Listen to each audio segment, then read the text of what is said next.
दोस्तों हाल ही में मैंने ग्रेव एनकाउंटर्स मूवी देखा है जो कि एक कैनेडियन सुपरनैचुरल हॉरर फिल्म है जो कि 2011 में रिलीज हुई थी और इस मूवी की शूटिंग फाउंड फुटेज स्टाइल में की गई है। इस मूवी की IMDb रेटिंग है 6.1 आउट ऑफ 10। रॉटेन टोमेटोज पे इट्स 65% फ्रेश। इस मूवी की 2 पार्ट्स हैं जिसमें से आज की इस वीडियो में मैं आपको पहला पार्ट एक्सप्लेन करूंगा और सेकंड पार्ट भी मैं जल्दी लेके आ जाऊंगा। डिपेंड्स कि आप लोग इस वीडियो पे कैसा रिस्पॉन्स करते हैं। तो आज की वीडियो में मैं इस मूवी को ब्रीफली एक्सप्लेन करते हुए इसकी एंडिंग पे भी बातें करूंगा। तो बिना किसी देरी के चलते हैं सीधा वीडियो की तरफ।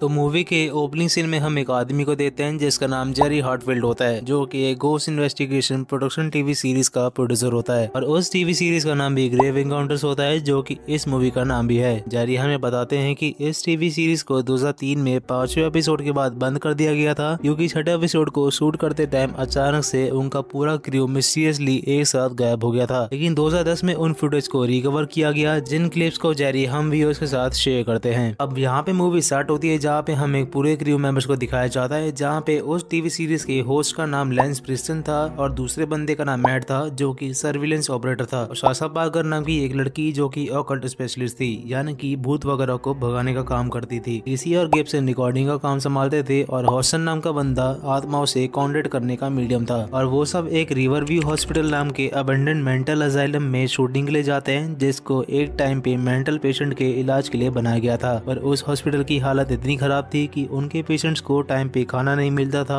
और ना ही पहनने के लिए कपड़े मिलते थे और इन्हीं सब के ऊपर उस हॉस्पिटल को चलाने वाले डॉक्टर आर्थर फ्रेडकिन अपने पेशेंट्स के ऊपर बहुत ही अजीबोगरीब एक्सपेरिमेंट्स भी किया करते थे और उसी वजह से 1848 में उन्हीं की एक पेशेंट ने उनको चाकू से स्टैब करके मार डाला था और तभी से वो हॉस्पिटल बंद पड़ा हुआ है। और इसी हॉस्पिटल में 12 से भी ज्यादा फिल्में शूट हो रखी हैं including Deadpool and final destination 2। खैर और शूटिंग के बीच में वहाँ हम एक गार्डनर को देते हैं जो कि अपनी जॉब पे पहले दिन आया होता है पर लेंस उसको कुछ पैसे दे के नाटक करने के लिए बोलता है कि वो यहाँ पे 10 साल से काम कर रहा है और उसने यहाँ पे काफी पैरानॉर्मल एक्टिविटी होते हुए भी देखी है, जिसे देख के हम समझ पाते हैं कि ये लोग सब कुछ फेक रिकॉर्ड करते हैं और फिर उसको रियल कह के अपनी शो पे दिखाते हैं और इनका पूरा क्रू भी फेक था और ऐसे ही करके इन्होंने पहले के 5 एपिसोड भी बनाए थे और 6ठे एपिसोड के लिए ये लोग उस मेंटल अजाइलम में आए थे। अब वो लोग हॉस्पिटल के अंदर जाते हैं और वहाँ मेन गेट पे डेथ अवेट्स लिखा हुआ था। वो लोग हॉस्पिटल में हर जगह कैमरा लगा देते हैं और उस जगह का काफी मजाक भी बनाते हैं बाय सेइंग कि ये जगह बिल्कुल भी हॉन्टेड नहीं है और ये सारी बातें अफवाहें हैं। और फिर वो लोग रात भर सब कुछ रिकॉर्ड करने के लिए खुद को हॉस्पिटल में बंद कर लेते हैं और उन्होंने केयर टेकर को सुबह 6 बजे आके उन लोगों को वहाँ से निकालने के लिए बोला था। अब आगे हमें हॉस्टन को दिखाया जाता है जो कि वहाँ पे किसी स्पिरिट को फील करने का नाटक कर रहा होता है और साथ ही में वो हमें ये भी बताता है कि वहाँ रखे हुए बाटम में एक लड़की ने खुद की हाथों की नसों को काट के सुसाइड कर लिया था। अब उनके शो के हिसाब से तो हॉस्टन बाद में आया था जिसको कुछ भी पता नहीं है पर रियलिटी में तो उन्होंने हॉस्टन को पहले बता दिया था कि उसको वहाँ पे क्या बोलना है और कैमरा कट होने के बाद वो नॉर्मल हो जाता है because we all know very well कि वो सब एक नाटक था। अब आगे वो लोग उस हॉस्पिटल को एक्सप्लोर करने लगते हैं और सब कुछ सही चल रहा होता है पर कुछ टाइम बाद उन लोगों को वहाँ से अजीब आवाज आने लगती है और इन आवाजों के अलावा उन क्रू मेंबर्स को एक व्हील चेयर भी दिखता है जो कि अपने आप चल रहा होता है और उस हॉस्पिटल की सारी विंडोज अपने आप खुल और बंद हो रही थी। अब ये सब देख के वो लोग पैकअप करने का डिसीजन लेते हैं पर तभी वहाँ पे कोई चीज साशा के बालों को पकड़ के हवा में उड़ा देती है जिससे वो काफी ज्यादा डर जाती है। लेकिन दूसरी तरफ ये सब चीजें देख के लेंस काफी ज्यादा एक्साइटेड हो रहा था और वो उस कॉरिडोर की फोटो लेने लगता है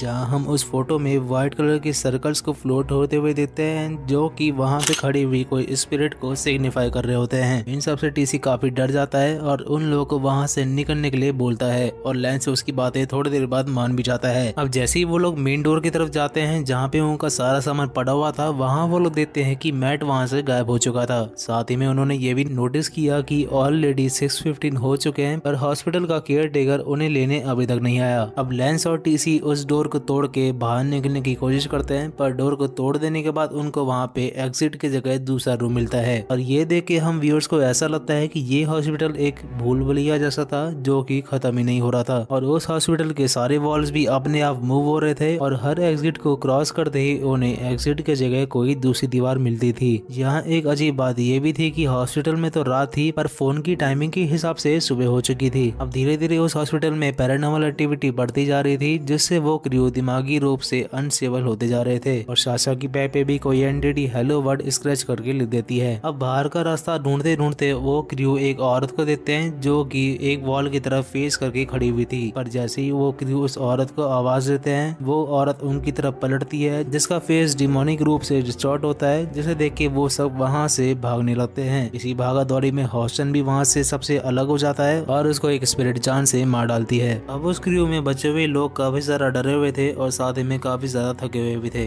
इसलिए वो लोग एक कमरे में सोने का डिसीजन लेते हैं। पर जैसे ही उनकी आँख खुलती है, वो लोग देखते हैं कि उन सभी के हाथ में पेशेंट वाला टैग लगा हुआ था, मानो कि वो लोग उस हॉस्पिटल के पेशेंट हो। अब वो लोग फिर से वहाँ से बाहर निकलने की कोशिश करते हैं और इसी बीच साशा पे एक डीमन अटैक कर देता है, जिससे वो काफी ज्यादा डर जाती है, लेकिन उसको लेंस संभाल लेता है। इस बीच उनको मैट भी मिल जाता है जिसने पेशेंट वाले कपड़े पहने हुए थे और वो मेंटली अनस्टेबल भी लग रहा था। अब जैसे ही वो लोग उसको लेके रूम से बाहर निकलने लगते हैं, तभी मैट उसी बाथटब की तरफ देखने लगता है जिसमें बहुत सारा ब्लड भरा हुआ था। टीसी उसको वहाँ से चलने के लिए बोलता है, पर इसी बीच उस टब से एक डिमोनिक एंटिटी बाहर निकलती है और टीसी को उसके अंदर खींच लेती है। उसकी मदद करने के लिए लेंस और साशा आगे जाते हैं, पर हम देखते हैं कि टीसी उस बाथटब में से गायब हो चुका था, जिसको देख के साशा और लेंस वहाँ से भाग के एक एलिवेटर के पास जाते हैं, पर उस एलिवेटर का डोर बंद था, इसलिए लेंस उस डोर को खोलने के लिए एक बेड के पाइप को तोड़ दिया था। पर इसी बीच उसको वहाँ पे एक डिमोनिक पेशेंट मिलता है, जिसको देख के वो काफी सारा डर जाता है और ये सीन काफी डरावना भी था। अब लेंस वहाँ से भाग के आ गया था और उस एलिवेटर के डोर को भी खोल दिया था, पर इसी बीच वही डिमोनिक पेशेंट उसका पीछा करते हुए उसके पास आ गया था और उस पे अटैक कर दिया था, जिससे उसको साशा बचा लेती है। पर दूसरी तरफ हम मैट को देखते हैं जो कि अपनी वीडियो रिकॉर्ड करता है और उस एलिवेटर से नीचे कूद के अपनी जान दे देता है। लेंस और साशा भी अब एक अंडरग्राउंड टनल में जाके छुप गए थे और जब उनकी आग लगती है, वहाँ पे अचानक से काफी धुआं हो जाता है और उस धुएं के हटते ही हम देखते हैं कि साशा वहाँ से गायब हो चुकी थी। अब इतना कुछ होने के बाद लेंस पूरी तरह से मेंटली डिस्टर्ब हो चुका था और वो उस टनल में बस चलता ही जा रहा था, जो कि खत्म होने का नाम ही नहीं ले रहा था। यहाँ तक कि वो सरवाइव करने के लिए वहाँ चूहों तक को खा जा रहा था और धीरे धीरे वो पागल होने लग गया था। अब काफी देर तक चलने के बाद उसको वहाँ पे दरवाजा मिलता है, जिसके अंदर जाते ही उसे डॉक्टर आर्थर का एक्सपेरिमेंट वाला रूम मिलता है और इसी रूम में डॉक्टर आर्थर अपनी पेशेंट्स पे एक्सपेरिमेंट्स किया करते थे और उन्हीं मरी हुई पेशेंट्स की आत्माएं आज इस हॉस्पिटल को हॉन्ट कर रही है। अब लेंस देखता है कि इस रूम के अंदर बहुत सारे पेशेंट्स की फोटो लगी हुई थी और ब्लैक मैजिक का सामान भी पड़ा हुआ था, जिसका मतलब था कि डॉक्टर आर्थर सिर्फ अपने पेशेंट्स पे एक्सपेरिमेंट्स ही नहीं, साथ ही में ब्लैक मैजिक के रिचुअल्स और सैटेनिक वर्शिप जैसी एक्टिविटीज भी परफॉर्म किया करते थे। अब ये सब चीजें लेंस वहाँ देख ही रहा होता है कि वहाँ पे अचानक से डॉक्टर आर्थर की आत्मा आ जाती है और उस पे अटैक कर देती है और उसको घसीट के टेबल के पास ले जाती है